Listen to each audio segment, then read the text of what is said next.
The training yard of the Galactic Naval Academy stretched across several kilometers of reinforced durasteel, its surface scarred by generations of cadets learning the harsh realities of combat. Under the twin suns of Kepler, 442b, the air shimmered with heat that would have killed most species within minutes. But the Academy had environmental controls, keeping the temperature at a comfortable level that still made most alien cadets struggle to breathe.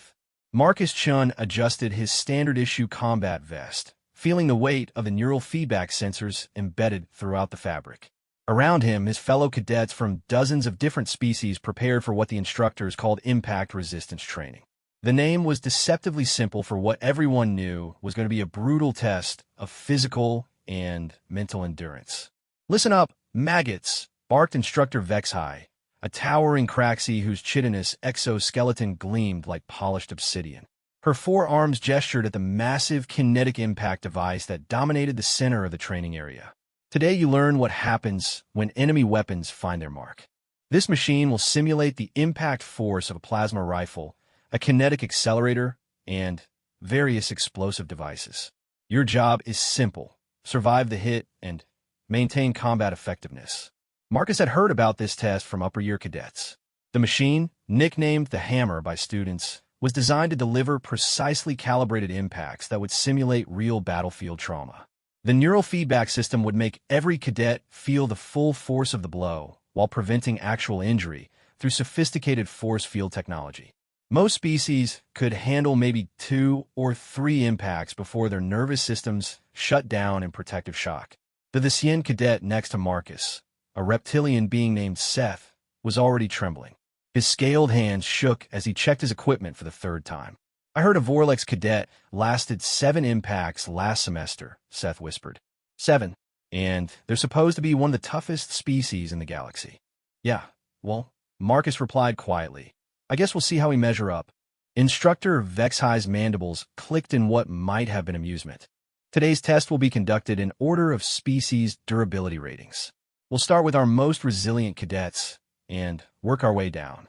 Craxie, Vorlex, Zalani, then the others." Her 4 eyes fixed on Marcus. "Human Cadet Chun, you'll be going last. Try not to embarrass your species too badly." The other cadets snickered. Humans were notorious throughout the galaxy for being fragile, soft-bodied creatures who somehow managed to survive despite their obvious physical limitations. Most betting pools gave Marcus maybe 1 impact before he'd be carried off the field unconscious. The first cadet up was Corax, a massive Craxie whose exoskeleton was already scarred from previous training exercises. He approached the Hammer with confidence, his natural armor gleaming. The machine hummed to life, energy coursing through its impact mechanisms.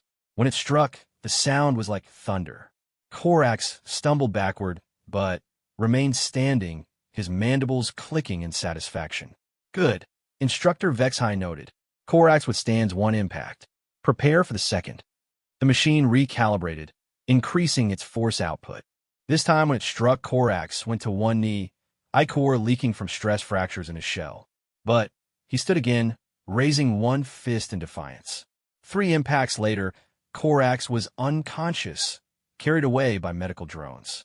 He had lasted 5 hits. One by one, the cadets faced the Hammer. The Vorlex cadet managed 6 impacts before his reinforced bone structure finally gave out. A Zalani warrior, whose species was known for their incredible pain tolerance, surprised everyone by taking 8 hits before her nervous system finally shut down in protective shock. As the afternoon wore on, Marcus watched his classmates fall. Some managed only 1 or 2 impacts. Others, the tougher species, lasted longer. But all of them had limits. All of them eventually reached a breaking point where their bodies and minds simply couldn't continue. Finally, it was Marcus's turn. The training yard had grown quiet except for the hum of medical drones tending to unconscious cadets. Those still conscious watched with a mixture of curiosity and pity. Everyone knew what was about to happen. The soft, fragile human would take maybe 1 hit before crumpling like a broken toy. Marcus walked to the impact zone with steady steps. The Hammer loomed above him, its crystalline impact surface already charging with energy. He could feel the heat radiating from its power core, see the way the air itself seemed to bend around the concentrated force field generators. "Human Cadet Chin, Instructor Vexai announced, her voice carrying across the yard. Are you prepared for impact? Marcus looked up at the machine that had broken every other cadet. His heartbeat was steady, his breathing controlled. Years of growing up on Earth's high-gravity world, of surviving in environments that would kill most galactic species, had prepared him for this moment in ways the Academy's evaluators couldn't measure. Ready, instructor, he said simply. The hammer struck with the force of a speeding shuttle. The impact hit Marcus squarely in the chest, the kinetic energy transferring through his body like a shockwave. Pain exploded through every nerve ending as the neural feedback system made him feel every joule of force. His feet slid backward across the durasteel surface, and for a moment, the world went white. But Marcus Chun remained standing. Around the training yard, alien cadets stared in shocked silence. The human hadn't just absorbed an impact that would have shattered most beings. He was still conscious, still alert, still ready. Fascinating, Instructor Vexheim murmured, checking her readings. Human cadet appears unimpaired, preparing second impact. The second impact came harder than the first. The hammer had recalibrated to account for Marcus surviving the initial blow, increasing its output to levels that should have liquefied his internal organs. The force struck him like an asteroid collision, driving him to one knee as neural fire coursed through his body. But again, Marcus stood up. This is impossible, whispered Cadet Zarakel, a melody whose crystalline body could usually absorb tremendous amounts of energy. Look at the readings. That impact should have killed any carbon-based life form. Marcus flexed his shoulders, working out the shock that still reverberated through his muscles. His vision had blurred momentarily, but it was clearing now. The pain was intense, like being struck by lightning while falling down a mountain, but pain was something humans understood. Pain was an old friend.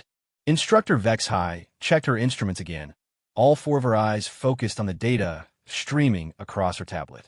Cadet Chun, are you experiencing any disorientation, loss of motor function, internal bleeding? Negative, Instructor, Marcus replied. His voice was steady despite the fact that he felt like he'd been hit by a truck. Ready for the third impact. The silence in the training yard was absolute. Even medical drones had stopped their work to observe. What they were witnessing went against everything they knew about human physiology. According to every scientific study, humans were fragile creatures who relied on technology and cunning rather than physical durability. Yet here was one of them taking impacts that would have hospitalized a Vorlex warrior. The third impact came with a sound like breaking planets. The hammer delivered enough kinetic energy to crack a starship's hull plating. Marcus felt his ribs bend under the strain, felt his spine compress, felt every bone in his body ring like a bell struck by a hammer. The neural feedback made him experience every microscopic stress fracture, every torn muscle fiber, every synapse firing in overload. He stayed on his feet. By the 7 moons, breathed Cadet Corax, who had regained consciousness just in time to see the impossible sight. How is the human still standing? What none of them understood was that Marcus had grown up on a world where simply existing was a constant battle against death. Earth's gravity was nearly twice that of most inhabited worlds. Its atmosphere was a corrosive mixture that would burn the lungs of most galactic species. Its weather patterns were so violent that what humans called a mild storm will be classified as a natural disaster on 90% of known worlds. More than that, humans had spent millions of years as persistent hunters. They were built to endure, to keep going when every rational thought screamed at them to stop.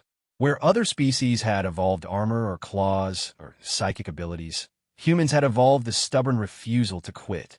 The fourth impact drove Marcus to both knees. Blood ran from his nose, and his vision went dark at the edges. The force was beyond anything a human should be able to survive. According to the machine's calculations, the impact should have reduced his skeleton to powder and his organs to paste. But Marcus Chun pushed himself back to his feet. This defies all known laws of biology, Instructor Vexhai said, her mandibles clicking in agitation. The readings indicate massive trauma, yet the human shows no signs of systemic failure. Around the yard, cadets from dozens of species watched in awe and growing fear. They had come to the academy believing they understood the galaxy's power structure. Strong species dominated weak ones. It was the natural order. But this human was rewriting everything they thought they knew about strength and weakness. The fifth impact came like divine judgment. The hammer discharged every joule of power it could safely generate, creating a force wave that cracked the durasteel beneath Marcus's feet. The neural feedback was so intense that several watching cadets collapsed from sympathetic shock just from observing the readings. Marcus went down hard this time, his body skidding across the training yard floor. For a moment, everyone thought it was over. Finally, the fragile human had reached his limit. But then he moved. First his fingers twitched, then his arms pushed against the ground. Slowly, impossibly, Marcus Chun rose to his feet once more. Blood streamed from a dozen minor injuries. His uniform was torn and smoking from the energy discharge. His eyes were unfocused, and he swayed like a tree in a strong wind. But he was standing. "Instructor," Marcus said, his voice hoarse but clear, "I'm ready for impact number 6. The training yard erupted in chaos. Cadets who had been unconscious were awakening to find their classmates in a state of panic. Some were backing away from Marcus, as if he were a dangerous predator. Others were checking and rechecking the hammer's readings, unable to believe what their instruments were telling them. Instructor Vexai herself seemed shaken. In her 3 decades of training cadets, she had never seen anything like this. The machine's diagnostics showed that Marcus should be dead, or at minimum in a coma. Yet here he stood, battered but functional, asking for more. "Cadet Chun," she said slowly, "perhaps we should conclude the test. You have already exceeded all expectations." But Marcus shook his head, droplets of blood spattering the ground. "With respect, instructor, I don't think I've found my limit yet." That's when the first cadet ran screaming from the training yard. Word of the human cadet spread through the academy like wildfire. By the time Marcus faced his 6th impact, a crowd had gathered. Upper year students, instructors, even some of the academy's senior staff had come to witness what was being called either a miracle or an abomination, depending on who you asked. Admiral Ktharji H., the academy's commandant, stood at the edge of the training yard with his senior staff. The massive draconian scales rippled with colors that indicated deep concern. "Are we certain the safety protocols are functioning correctly?" he rumbled in his bass voice. "All systems are operating within normal parameters, Admiral," replied Dr. Vexnera, the Academy's chief medical officer. "The neural feedback is accurately representing the impact force. If anything, our sensors suggest the human is experiencing even more trauma than the readings indicate." The 6th impact hit Marcus like the wrath of an angry god. The hammer had been recalibrated again, its power output now exceeding the design specifications. Warning lights flashed around the device as it delivered a blow that could have leveled a building. Marcus felt his consciousness fragment for a moment, felt his body try to shut down in self-preservation. He refused to let it. When the energy discharge faded, Marcus was on one knee, his hands pressed against the cracked durasteel floor. Blood pooled beneath him, and his breathing came in ragged gasps. But slowly, agonizingly, he pushed himself upright once more. "Sweet stars above," whispered Cadet Tira, a Zalani whose warrior culture prized endurance above all else. "He's not even fully conscious anymore. How is he still moving?" The answer lay in something the galaxy's scientists had never properly cataloged: human spite. It was the same quality that had driven ancient humans to hunt mammoth with pointed sticks, to cross frozen continents on foot, to look at the vast emptiness of space, and decide it needed exploring. When every rational thought said to give up, humans doubled down. Marcus wasn't fighting the pain anymore. He was embracing it. The agony had become a companion, a familiar presence that told him he was still alive, still capable of action. His vision was a tunnel of light surrounded by darkness, but that light was enough. His body was failing, but his will remained unbroken. "Cadet Chun," Admiral Ktharji H. called out, his voice carrying the authority of someone who had commanded fleets in 3 wars, "You have proven your point. No one will think less of you if you stop now." Marcus turned toward the Admiral's voice, though his eyes couldn't quite focus on the massive figure. "Admiral, sir," he said, his voice barely above a whisper, but somehow carrying across the silent yard. "I didn't come here to prove a point. I came here to find my limits." The 7th impact was beyond the hammer's safety ratings. Technicians frantically checked their systems, as power levels spiked into the red zone. The machine groaned under the strain of generating forces it was never designed to produce. When it struck, the sound was like reality tearing. Marcus went down hard, his body hitting the durasteel with a wet thud that made several observers vomit. For a full minute, he didn't move. Medical drones hovered overhead, their scanners showing life signs so faint they were barely detectable. Then, his fingers twitched. "No, Dr." Vexnara breathed, her scaled hands shaking as she read her medical tricorder. "This is impossible. According to my readings, his brain activity should have ceased. His heart should have stopped. His spine should be severed in 3 places." But Marcus Chun was pushing himself up again. This time it took nearly 5 minutes, and twice he collapsed back to the ground. But each time he fell, he gathered himself and tried again. Blood ran from his ears now, and his left arm hung at an unnatural angle. Still, he rose. "Why?" Instructor Vexhai asked, her voice filled with something that might have been awe or horror. "Why do you continue? What drives you to endure this?" Marcus managed to focus on her, his eyes bloodshot but burning with an inner fire that made the instructor take an involuntary step backward. When he spoke, his voice carried the weight of every human who had ever refused to quit in the face of impossible odds.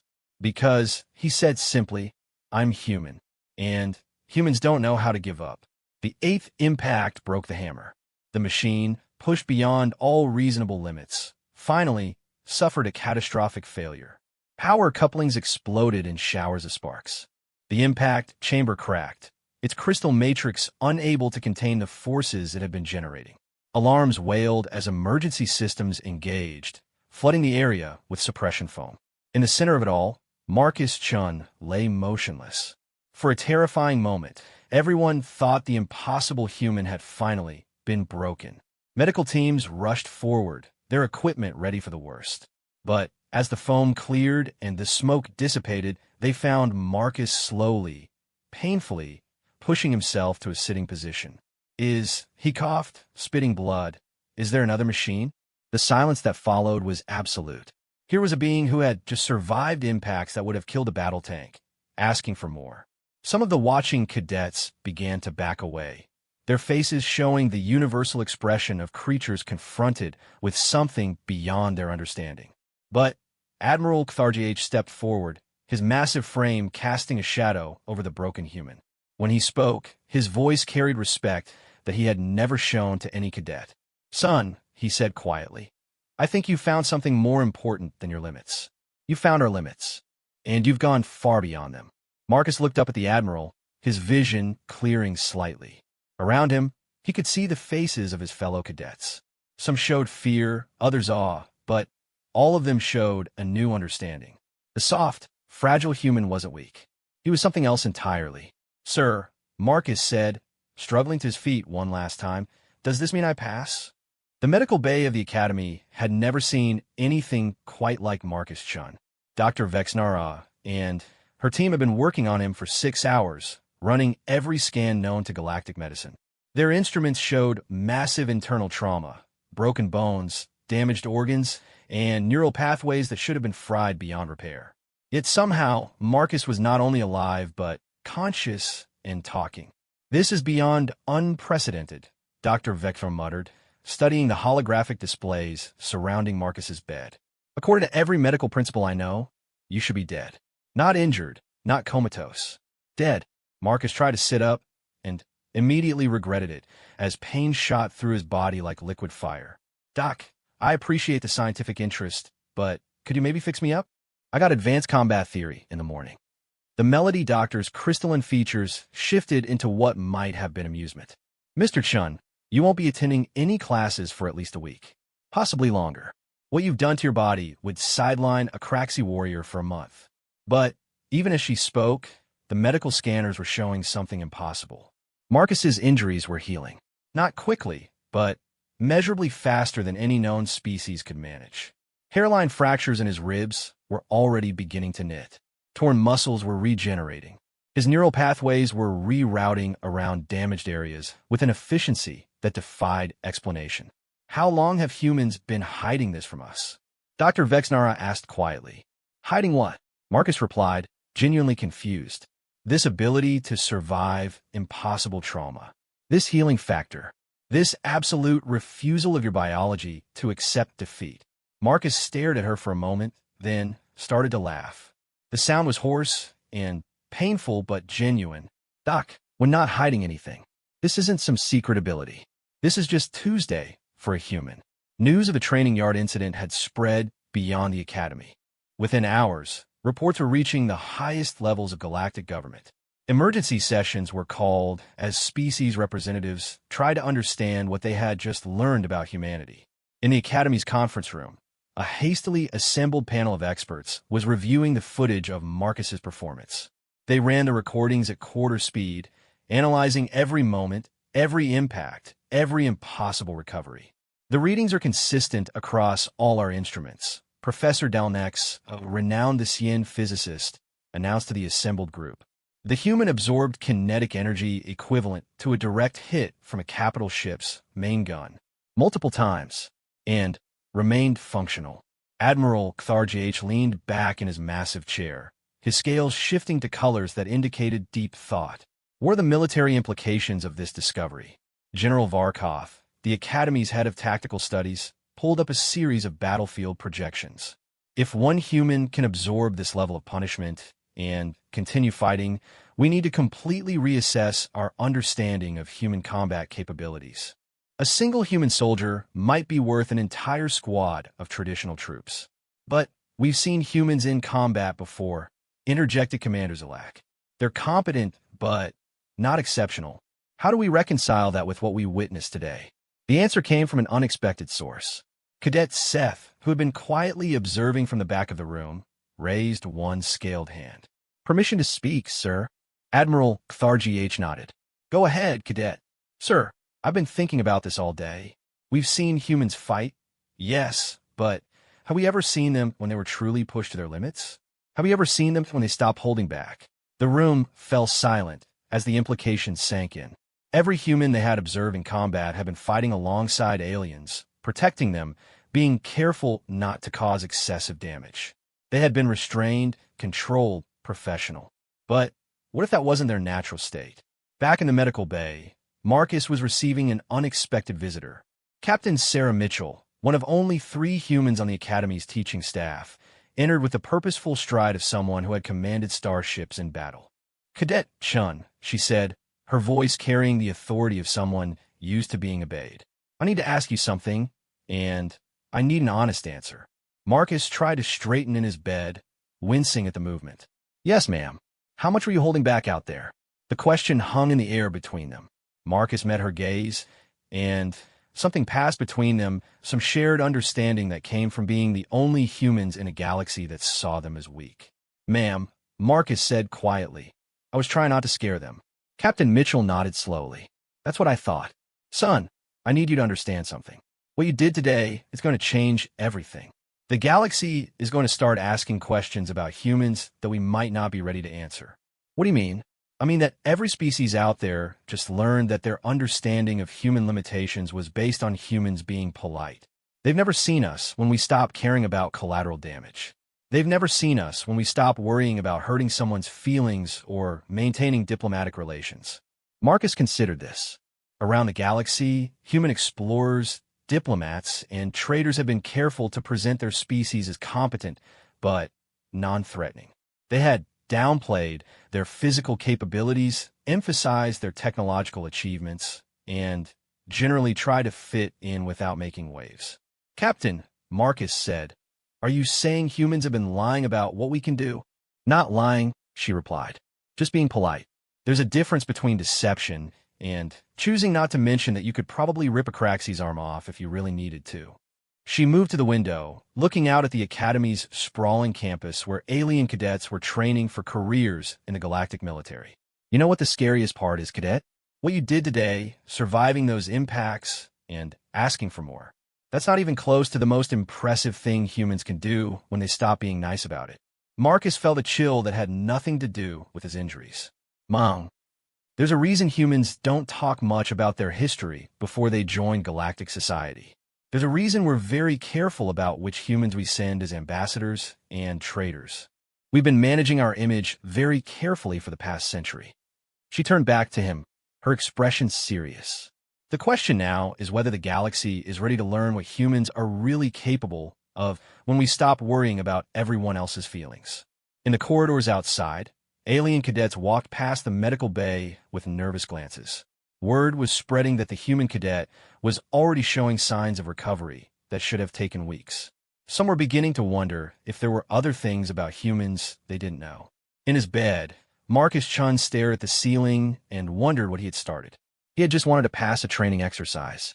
He hadn't meant to reveal that humans had been holding back for the better part of a century. But now the secret was out, and the galaxy was beginning to ask uncomfortable questions about the soft, friendly species that had seemed so harmless when they first appeared on the galactic stage. The real test was just beginning. 3 days after the incident, Marcus was released from the medical bay against Dr. Vexnara's better judgment. His injuries had healed at a rate that the medical staff was calling impossible and concerning in equal measure. What should have been weeks of recovery had taken hours. Broken bones had mended, torn muscles had regenerated, and his neural pathways had not only healed but seemed to have grown stronger. The academy had changed in those 3 days. Alien cadets no longer looked at humans the same way. Where before there had been polite dismissal or condescending sympathy, now there was something that looked uncomfortably like fear. Marcus noticed it immediately as he walked through the corridors. Conversations stopping when he passed, cadets pressing themselves against walls to give him extra space, nervous glances following his every movement. It was Cadet Seth who finally worked up the courage to approach him during lunch. The Thaxian scales were pale with stress as he sat down across from Marcus in the mess hall. "Chun," he said quietly, "we need to talk." Marcus looked up from his meal, noting how the rest of the tables had suddenly become very quiet. Everyone was listening. "What's on your mind, Seth? Is it true what they're saying? The humans have been hiding their real capabilities from us." The question Marcus had been dreading had finally come. He set down his fork and considered his answer carefully. Around the mess hall, dozens of alien cadets waited for his response. "What do you think we've been hiding?" Marcus asked instead. Seth's forked tongue flicked out nervously. "The reports are saying that the impacts you survived should have killed you instantly. Not just hurt you, but literally vaporize your internal organs. Yet you kept getting up and asking for more. The medical scans showed damage that should have been fatal, but you healed from it in days instead of months." Marcus nodded slowly. "That's all true, but that's impossible for any known species. So either humans are somehow completely different from every other form of life in the galaxy, or we haven't been entirely honest about what we can do." Marcus finished for him. The mess hall had gone completely silent now. Even the serving staff had stopped their work to listen. Marcus realized that whatever he said next would spread throughout the academy within hours and probably reach galactic headquarters within days. "Seth," Marcus said finally, "let me ask you something. When your people first met other galactic species, how did you present yourselves?" The Thaxian cadet looked confused. "We demonstrated our technological capabilities, our cultural achievements, our ability to contribute to galactic society. Did you mention that Thaxians can survive in vacuum for up to an hour? That your claws can cut through starship hull material? That your natural electrical discharge can disable most electronic systems?" Seth's scales flushed darker. "Those are defensive capabilities. We didn't want other species to see us as a threat." "Exactly," Marcus said. "You emphasize your positive traits and downplayed the scary ones. Humans did the same thing." But even as he spoke, Marcus knew the comparison wasn't quite accurate. Humans hadn't just downplayed their scary traits. They had actively hidden them. The truth was far more complex than simple diplomatic discretion. Captain Mitchell appeared at his table as if materializing from thin air. "Cadet Chun, Admiral Kthargh would like to see you in his office." Now, the Admiral's office overlooked the Academy's central plaza, where cadets from across the galaxy trained together in the spirit of interspecies cooperation. Today, that plaza was noticeably less crowded than usual. Many alien cadets had requested transfer to other facilities, and some had simply gone home. Admiral Kthargh stood with his back to the door when Marcus entered, his massive frame silhouetted against the window. "Do you know what I've been doing for the past 3 days, Cadet Chun?" No, sir. I've been reading reports. Reports about human settlements that have survived in environments that should have killed the colonists within hours.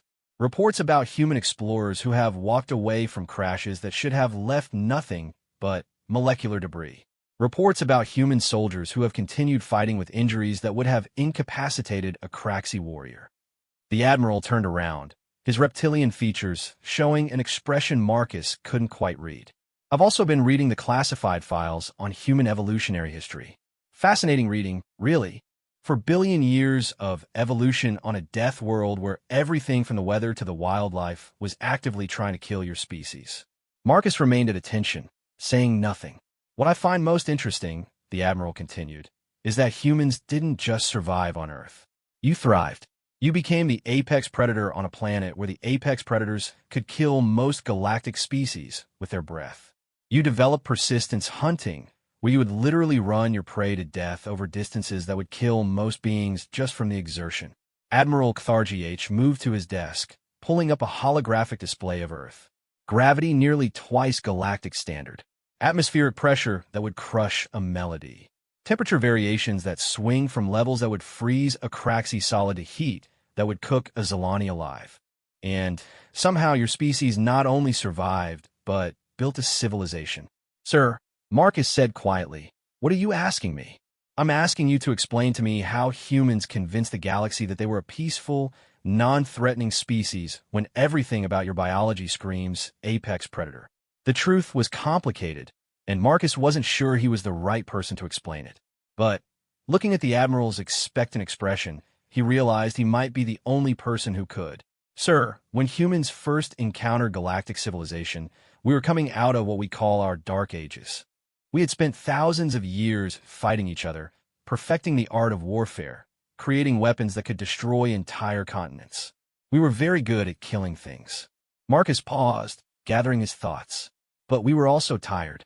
Tired of fighting, tired of destruction, tired of being afraid of each other. When we found the galactic community, it was like finding paradise. Here were hundreds of species working together, trading instead of fighting, solving problems with diplomacy instead of violence. So you hid what you were, the Admiral said. We chose to be better than what we were, Marcus corrected. Humans can be incredibly destructive when they want to be, but we can also choose not to be. We decided that if we were going to be part of galactic society, we would emphasize our better nature. Admiral Kthargh studied him for a long moment. And now the secret's out, Marcus said simply. The question is what happens next. The Admiral walked back to the window, looking out at the plaza where the remaining alien cadets were training with noticeably less enthusiasm than before. What happens next, Cadet Shun, is that the galaxy learns to live with the truth about humanity. The question is whether that truth makes us stronger or tears us apart. As Marcus left the Admiral's office, he reflected on what had started as a simple training exercise and had become something that might reshape galactic society. He had wanted to find his limits, but instead, he had revealed that humans had been carefully managing their image for over a century. Walking through the Academy corridors, Marcus saw the future taking shape. Some alien cadets looked at him with new respect, others with barely concealed fear. A few, like Seth, seemed to be wrestling with a fundamental shift in their understanding of the galaxy's power dynamics. The soft, friendly humans weren't quite as soft as everyone had thought. And now that the galaxy knew, there was no going back. In his quarters that night, Marcus received a message from Earth. It was from his father, a former Marine who had fought in humanity's last planetary war before they joined galactic society. Son, the message read, I heard what happened at the Academy. Your mother and I are proud of you, but we want you to understand something. What you did wasn't extraordinary for a human. It was ordinary. And that's what makes it so terrifying to everyone else. Marcus stared at those words for a long time, finally, understanding the weight of what he had revealed. It wasn't just that humans were tougher than everyone thought. It was that what seemed impossible to the rest of the galaxy was just Tuesday for humanity. The real question wasn't whether Marcus had passed his test. The question was whether galactic civilization would pass its test of learning to coexist with a species that had been holding back its true nature for the better part of a century. Outside his window, the stars shone down on an academy that would never quite be the same. And somewhere in those stars, human colonies and ships continued their daily existence, carrying on the careful balance between what humanity was and what it chose to be.